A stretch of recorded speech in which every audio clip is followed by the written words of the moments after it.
रोजा हूँ। और साइंस के मुताबिक जब आप रोजा रखते हैं तो ऑटोफेजी खराब डीएनए सेल्स को खत्म करती है, सोजिश कम होती है और कैंसर का माहौल कमजोर हो जाता है। जिस्म पुराने और खराब खलियों को तोड़कर निकाल देता है, मुदाफ़ती निज़ाम नए खलिए बनाता है और सोजिश कम हो जाती है। ये अमल एंटी एजिंग, एंटी कैंसर और एंटी डिजीज है। जब आप 0 से 6 घंटे रोजा रखते हैं तो जिस्म सबसे पहले ग्लूकोज यानी शुगर इस्तेमाल करता है और इंसुलिन लेवल भी हाई रहता है। जब आप 8 से 12 घंटे रोजा रखते हैं तो इंसुलिन लेवल गिरना शुरू हो जाता है, फैट बर्निंग ऑन हो जाता है और ब्लड शुगर मुस्तहकम होने लगती है। 12 से 16 घंटे के रोजे में इंसुलिन रेजिस्टेंस कम हो जाती है, जिगर और मसल्स शुगर को सही इस्तेमाल करते हैं, चर्बी से तवानाई बनती है, शुगर से नहीं। रोजा डायबिटीज और टाइप 2 डायबिटीज को कंट्रोल करने का मजबूत जरिया है।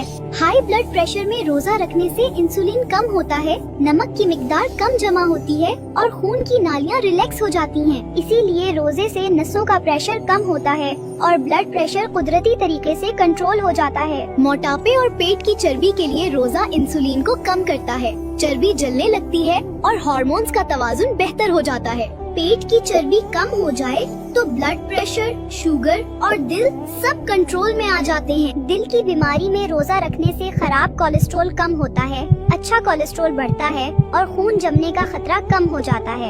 इसीलिए रोजे से हार्ट अटैक और फॉलिज का खतरा कम हो जाता है। स्ट्रेस, एंजाइटी और डिप्रेशन में रोजा कोर्टिसोल कम करता है, दिमाग का BDNF बढ़ाता है, दिमाग को सुकून मिलता है और जज्बात मुतवाजुन हो जाते हैं।